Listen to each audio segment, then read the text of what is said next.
मौजूदा सूरत हाल को देखते हुए आपको क्या लगता है कि ईरानी सुप्रीम लीडर के मुतालिक जो अमरीकी सदर के स्टेटमेंट सामने आ रहे हैं, वो ये कह रहे हैं कि वो किसी दूसरे मुल्क में जाकर पनाह ले सकते हैं, और ईरान में ये जो अजीब सी सूरत हाल इस वक्त हम देख रहे हैं, एहतजाज किया जा रहा है, लोग सड़कों पर आ गए हैं, 12 रोज़ हो चुके हैं, तो इसके बाद क्या ये कहा जा सकता है कि यहाँ पर ये जो एहतजाजी सूरत हाल है ये रिजीम चेंज का रुख इख्तियार कर सकती है और यहाँ पर हुकूमत का तख्ता पलट सकता है? बहुत शुक्रिया। बिस्मिल्लाहिर्रहमानिर्रहीम।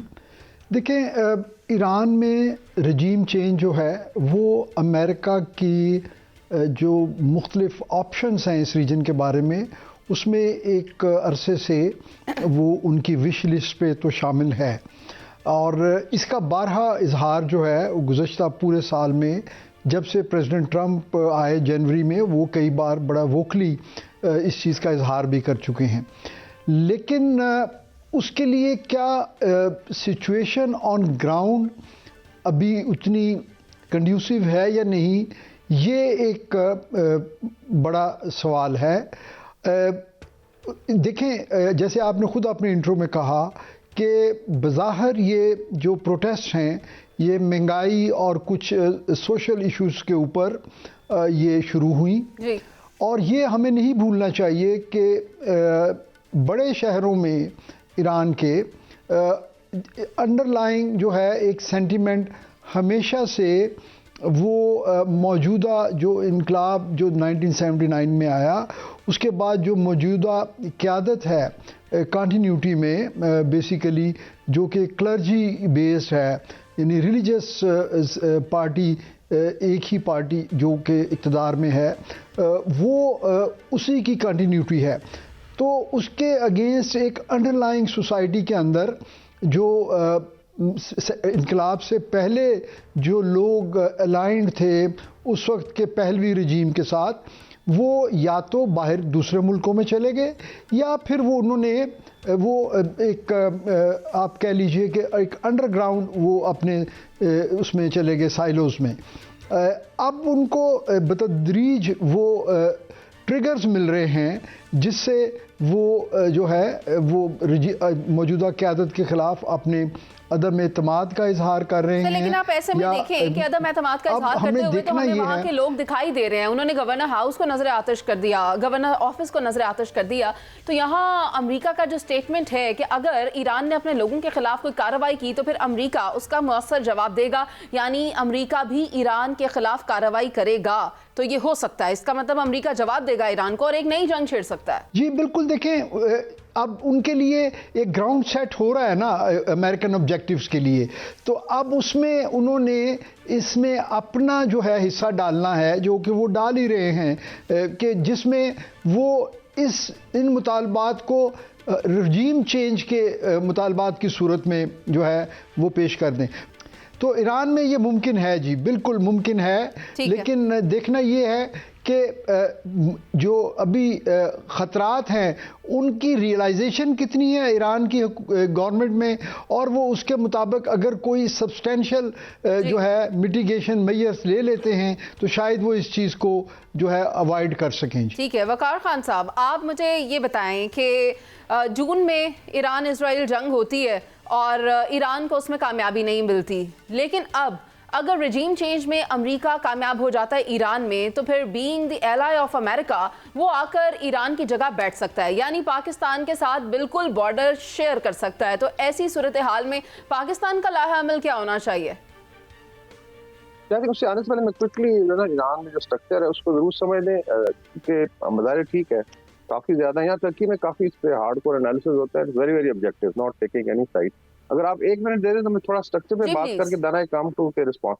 अच्छा, ईरानी जो स्ट्रक्चर है गवर्नेंस का, उसमें एक तो सुप्रीम लीडर हो गए, फिर उनकी पार्लियामेंट है, प्रेसिडेंट वगैरह, लेकिन जो नीचे मिलिशिया है और जो फोर्सेज है वो बहुत बड़ी है। तो अभी जो बसेज है जो मेनली सिटी को प्रोटेक्ट करती है, सोशल काम भी करती है, दैट इज उसका एक तो फिगर पता नहीं 50 लाख से 1 करोड़ बंदा है। तो this is the kind of force available for let's say आगे जब आपने चेक करना है प्रोटेस्ट को।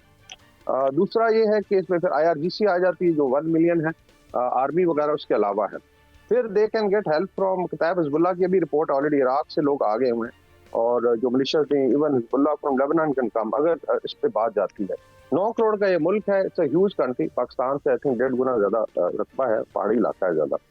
अभी इसके अंदर डेफिनेटली प्रोटेस्ट हैं, और ये this is the 5th time, पिछले 10 साल में मेजर प्रोटेस्ट हुए, this is not the first one, लेकिन ये क्योंकि इकोनॉमिक उस रीजन की वजह से तो ज्यादा इसको आई वुड से वेंट मिल रही है। अभी जो मासा आमिनी थी, आई थिंक 2022 में she was killed in a prison, या फोर्थ हुई थी, तो उस पर भी आई थिंक बहुत बड़े प्रोटेस्ट हुए वुमेन राइट्स पे। अभी आई थिंक जो सबसे बड़ा आया कि जहाँ से इनका बेस था, जिसको ग्रैंड बाजार कहते हैं या बाजारी, इसको बेसिकली कम्युनिटी कहते हैं, बिजनेस कम्युनिटी, वहां से शुरू हुआ और अभी काफी स्प्रेड हो गया। लेकिन अगर सिनेरियो देखें तो 3 हो सकते हैं। नंबर 1 ये कि गवर्नमेंट ओवरकम करेगी विद द प्रेशर। अभी 45 to 50 कैजुअल्टीज ने 2000 बंदा अरेस्ट कर लिए, एंड गवर्नमेंट क्लेम करी जी कि बड़े बड़े शहरों में 1000 to 5000 से ज्यादा नहीं है। अगर 9 करोड़ की आबादी में इतना है तो उनके लिए मैनेजेबल है। नंबर 2 ये है कि लेट्स से चीजें उस तरफ जाती हैं कि लीडरशिप कहते हैं भाग जाएगी या यहाँ से चली गई, वो I don't think so, that will not happen. But let's say अभी जिस तरह माइक पॉम्पियो का एक आप देखें ट्वीट एक्स उनके थे, I think secretary of state, कि जी बसी जो अंडर सीज है एंड फलां शहर गिर गया, and next target is Balochistan. इसमें मैं आता हूँ कि why they are not pointing toward, जी उसका उन्होंने किया। और तीसरा सिनेरियो हो सकता है कि सिविल वॉर शुरू हो जाए लाइक सीरिया, तो this could be a very dangerous situation, और शायद सालों लग जाए, जो भी मेजर चेंज आनी है। ईरान बेसिकली अंदर से फारसीदान बेल्ट है, फिर नॉर्थ में इनके तुर्कमान है, कुर्ज हैं, फिर वेस्ट में आप आ जाए अरब्स हैं, और फिर बलोच आबादी है सिस्तान में, और इसी तरीके से फिर ऊपर अजरबैजानी। तो ये ऑल्दो 70% फारसीदान है, बट ये कम्युनिटी साइडों पे है। So it could be a very very dangerous civil war, और शायद चीज़ों को उस तरफ ले जाया जाए। तो ये 3 सिनेरियोज बनते हैं। अभी आ जाते हैं कि what can happen to let's say, अभी तुर्की में ये डिस्कशन हो रहा है कि खुदा ना खास्ता अगर ये गिरता है ये रिजीम, तो ये अगर आप इसकी ज्योग्राफिकल डायमेंशन देंगे 2 वेक्टर बनेंगे, ईस्ट मूव करेगा टुवर्ड पाकिस्तान, और वेस्ट जो है मूव करेगा टुवर्ड्स नॉर्थ वेस्ट जो है वो तुर्की को। आप आरसीडी का हिस्सा आ रहे हैं तो you can actually travel from Quetta to Istanbul by train, तो आप कनेक्टेड हैं। तो ये आई थिंक ये जो ऑलरेडी आई थिंक बलूचिस्तान का हिट किया जा रहा है, प्रॉब्ली सिस्तान और बलूचिस्तान की बात हो रही है, but it will have a very negative impact. We don't know कौन आएगा, अभी रजा शाह पहलवी के बेटे की बात हो रही है, लेकिन हो सकता है फिर कुछ और फोर्सेज आ जाए। सर आपके कहने का मतलब है कि हालात को देखते हुए अगले 1 साल में जो ईस्टर्न ईरान है वो पाकिस्तान के साथ एसोसिएट हो सकता है, जिसमें दोनों तरफ चीजें जा सकती हैं, वहां से इंस्टेबिलिटी भी आ सकती है, और it could B other way around also. तो आपको बॉर्डर मैनेजमेंट भी करनी पड़ेगी। फिर देखिए एक्सोडस हो सकता है रेफ्यूजीज का, आपने अफगानिस्तान का देखा है, वहाँ तो 2-2.5 करोड़ की आबादी, 9 करोड़ की आबादी। पहले भी अगर इनका डायस्पोरा देखें जो रेवोल्यूशन के टाइम में निकला था, दिस इज नाउ 50 लाख दुनिया में इस वक्त है, and by and large they are against the government, that's why social media पे आपको। तो ये अभी I think we'll have to wait and watch. I think next week will be very critical. इसके दौरान अगर लेट्स से इजराइल और America decide करते हैं कि चूंकि लीडरशिप अंडर प्रेशर तो अटैक करते, तो फिर आप समझ लें कि एक बहुत बड़ी लड़ाई शुरू हो जाएगी। और ईरान ने ऑलरेडी कह दिया कि we are not going to wait, और हम जो है ना अपना हक महफूज रखते हैं, इसका मतलब वो इनिशिएट भी कर सकते हैं।